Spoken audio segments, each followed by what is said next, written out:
Assalamualaikum warahmatullahi wabarakatuh. Waalaikumsalam warahmatullahi wabarakatuh. Selamat siang anak-anak. Ya, Bu. Bagaimana kabarnya hari ini? Baik. Sebelum pembelajaran hari ini dimulai, silakan dipimpin doanya untuk perwakilan kelas.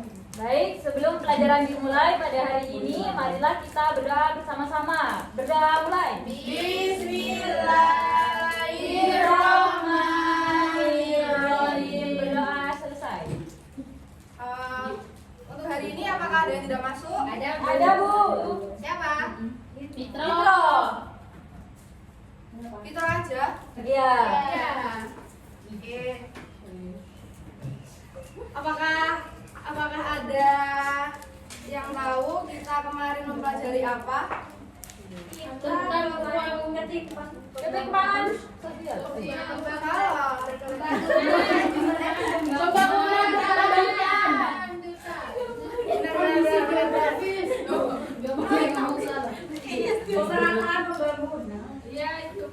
Pemerataan pembangunan. Betul. Sekarang kita kan mempelajari konflik dan integrasi. Itu ada hubungannya dengan materi kemarin, yaitu pemerataan pembangunan itu sangat penting agar semua daerah dan masyarakat bisa merasakan manfaat dari pembangunan. Kalau pembangunan hanya fokus di satu wilayah saja, itu bisa timbul rasa iri. Jadi masyarakat itu akan akan memicu konflik. Sebaliknya juga, kalau pembangunan dilakukan secara merata, masyarakat akan merasa lebih dihargai dan bersatu. Jadi pemerataan pembangunan bisa mencegah konflik dan memperkuat persatuan di dalam masyarakat. Selanjutnya, apakah kalian pernah melihat atau mengalami pertengkaran di sekolah? Pernah, Bu. Itu biasanya apa penyebabnya? Beda pendapat. Egois. Terus. Egois. Ada yang mengalah. Salah paham saat bekerja kelompok. Salah satu merasa tidak dihargai karena pendapatnya diabaikan, sementara yang lain merasa dia sudah bekerja paling banyak. Akibatnya mereka saling marah dan tidak mau bekerja sama. Betul. Jadi Ibu harap kalian itu bisa akur antar bersama ya. Jadi pertikaian. Ya, Bu. Perpecahan ya, Bu. Tujuan pembelajaran kita hari ini yaitu yang pertama, peserta didik dapat menjelaskan terjadinya konflik sosial. Yang kedua, peserta didik dapat menganalisis dampak dan penanganan konflik sosial. Dan yang terakhir, agar peserta didik dapat menjelaskan cara mewujudkan integrasi sosial.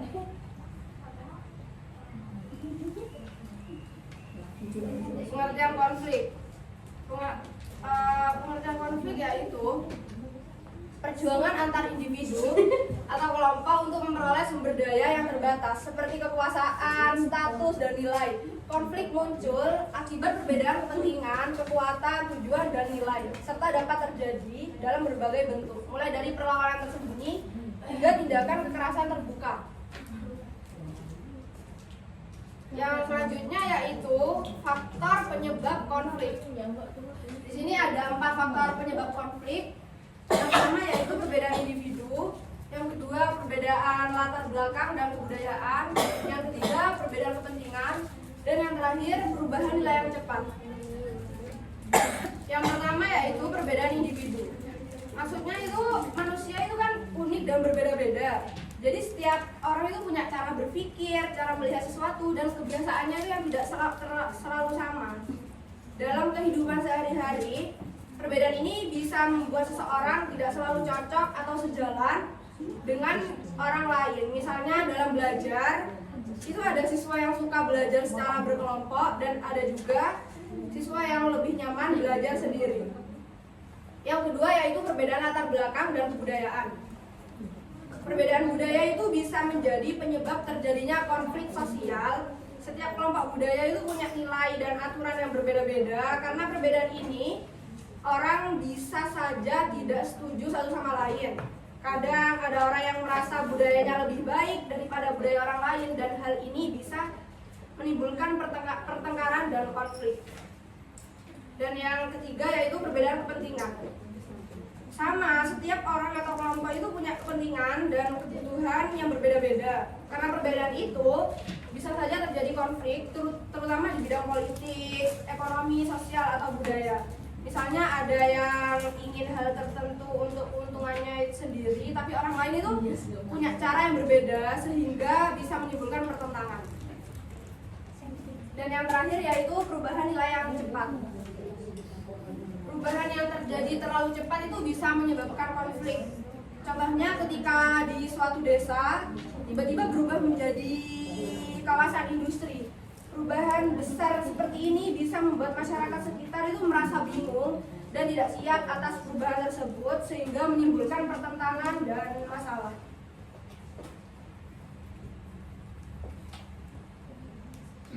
Yang selanjutnya yaitu dampak konflik sosial.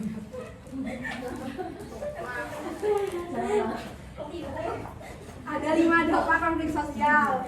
Yang pertama yaitu meningkatkan solidaritas antar anggota kelompok. Yang kedua, retaknya hubungan antar individu atau kelompok. Yang ketiga, terjadinya perubahan kepribadian para individu.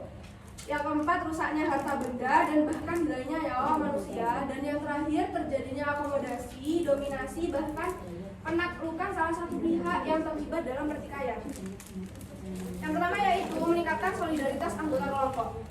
Konflik itu bisa membuat anggota dalam satu kelompok menjadi lebih kompak dan solid. Misalnya saat rakyat Indonesia berjuang melawan penjajah, mereka bekerja sama tanpa mempedulikan perbedaan suku, agama, atau organisasi. Misalnya kamu pernah jadi konflik dengan kelompok lain itu justru bisa memperkuat rasa kebersamaan di dalam kelompok sendiri. Yang kedua yaitu retaknya hubungan antar individu atau kelompok. Konflik antara orang atau kelompok bisa membuat hubungan itu jadi renggang. Renggangan ini bisa terjadi sementara atau selamanya. Misalnya kamu pernah bertengkar dengan teman sendiri. Pernah. Jadi tapi setelah sama-sama sadar dan minta maaf, akhirnya bisa baik lagi. Jadi kalian jangan bertengkar ya sama teman ya. Iya. Yang ketiga yaitu terjadinya perubahan kepribadian para individu. Konflik itu bisa membuat kepribadian seorang itu berubah. Kedua pihak yang bertengkar bisa saja saling mengerti dan menyesuaikan diri, atau malah tetap mempertahankan pendapat masing-masing tanpa mau mengalah. Siapa itu? Emang ada? Ada. Jangan kayak gitu ya. Yang keempat yaitu rusaknya harta benda dan bahkan hilangnya nyawa manusia. Konflik yang berujung pada kekerasan fisik itu dapat menyebabkan kerusakan dan hilangnya nyawa manusia. Sebagai contoh itu konflik yang diakhiri dengan peperangan. Dan yang terakhir yaitu terjadinya akomodasi, dominasi, bahkan penaklukan salah satu pihak yang terlibat pertikaian. Pihak yang terlibat pertikaian itu adanya konflik dapat menyebabkan suatu pihak menjadi dominan dan menghalalkan segala cara.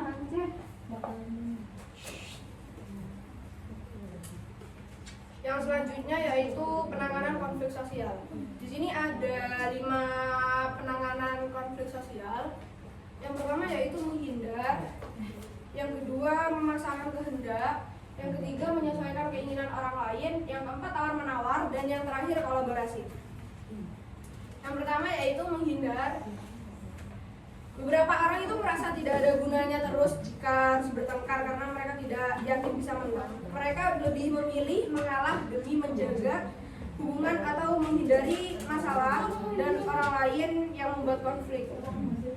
Yang kedua yaitu memaksakan kehendak.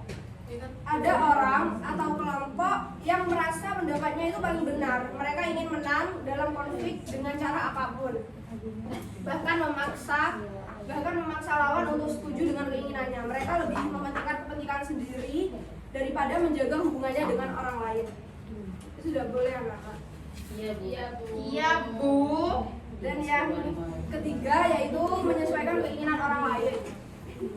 Ada juga orang yang ingin diterima dan disukai orang lain, mereka menghindari konflik supaya suasana tetap damai dan lebih memilih mengorbankan keinginannya dan menjaga hubungan dengan baik. Yang keempat yaitu tawar-menawar. Dalam proses tawar-menawar, individu akan mengorbankan sebagian tujuannya dan meminta lawan konflik mengorbankan sebagian tujuannya juga. Dan yang terakhir yaitu kolaborasi. Kolaborasi melihat konflik sebagai masalah yang harus diselesaikan. Orang yang kolaborasi akan mencoba berbicara untuk memahami masalah dan mencari solusi yang baik untuk semua pihak agar bisa berdamai. Yang selanjutnya yaitu cara mewujudkan integrasi sosial.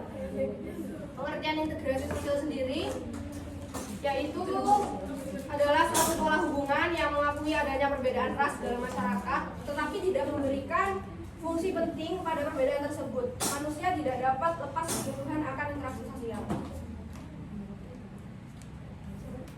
Yang terakhir yaitu faktor-faktor pendorong integrasi sosial. Toleransi terhadap budaya yang berbeda. Yang kedua, kesempatan yang seimbang dalam bidang ekonomi. Dan yang ketiga, sikap positif terhadap budaya lain. Yang keempat, sikap terbuka dari golongan yang berkuasa. Yang kelima, kesamaan dalam unsur dan kebudayaan. Yang keenam, perkawinan campur. Dan yang terakhir, musuh bersama dari luas.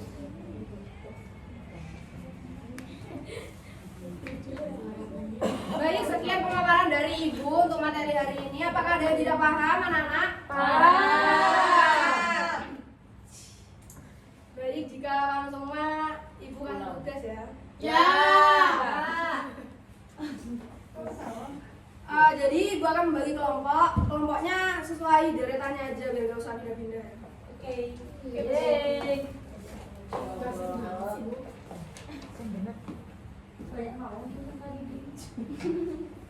Jadi tugasnya itu mengerjakan analisis yang ada di LKPD dan nanti dipresentasikan ke depan. Ibu kasih waktu 5 menit. Silakan dikerjakan.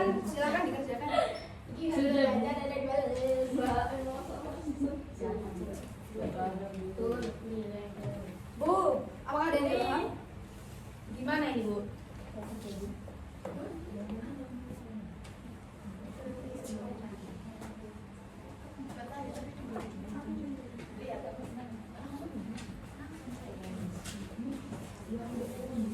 Baik, waktunya udah habis. Silakan perwakilan kelompok untuk maju ke depan mempresentasikan.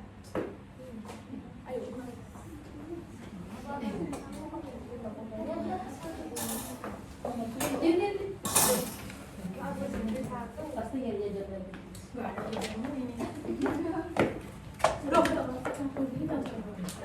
Cepat, Rara.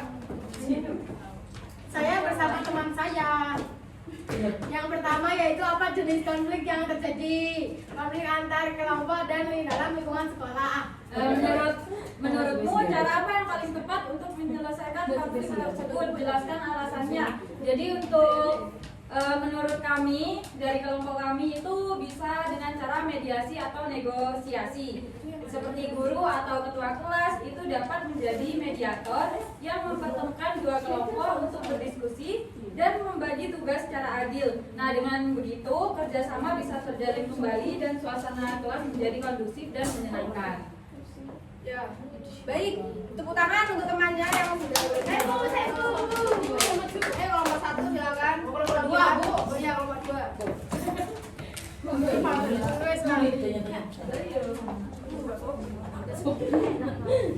Untuk kelompok 2 yaitu apa dampak dari konflik tersebut? Yang pertama adanya kerusakan fasilitas umum, yang kedua ada ketegangan dan terganggunya hubungan antar warga, dan ketiga gangguan keterlibatan sosial. Langkahnya yang diambil yaitu mengadakan dialog terbuka dengan kedua pihak, melibatkan tokoh masyarakat dan pihak berwenang dalam mediasi. Sudah, Bu. Yeay! Nanti LKPD-nya dikumpulkan ya, Ibu kasih nilai. Iya, Bu. Ibu kasih feedback ya. Ya, Bu. Buat barusan jawaban itu sudah menunjukkan pemahaman yang baik terhadap materi. itu sudah mampu mengidentifikasikan dampak dari konflik sosial yang tepat seperti kerusakan fasilitas umum, renggangnya hubungan antar warga, dan gangguan ketertiban sosial. Tapi coba tambahkan sedikit penjelasan mengapa setiap langkah tersebut penting dilakukan. Hal ini akan membuat jawaban kelompok 2 lebih lengkap dan menunjukkan pemahaman yang lebih mendalam terhadap materi. Baik, Bu. Baik, dari materi hari ini apakah ada yang dapat menyimpulkan? Saya. Apakah ada yang dapat menyimpulkan? Saya. Yang bisa silahkan. Saya. Mbak Tias. Jadi kesimpulan pembelajaran kita hari ini yaitu konflik dan integrasi adalah dua sisi yang saling berkaitan dalam kehidupan masyarakat. Konflik bisa menjadi tantangan, namun jika dikelola dengan tabahan dapat memperkuat integrasi sosial dalam masyarakat. Tepuk tangan ya Mbak Tias. Biasanya nanti ya.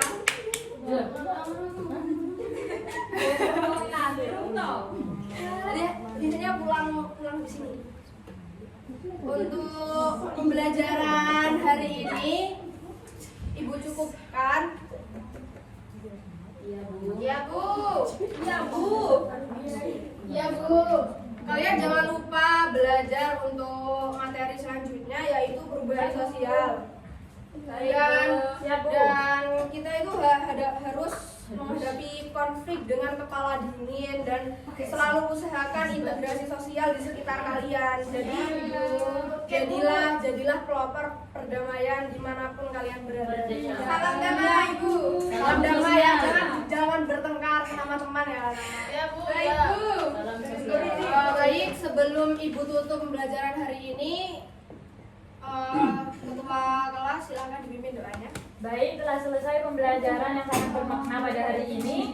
Sebelum pulang, marilah kita berdoa bersama-sama. Alhamdulillahirabbil alamin.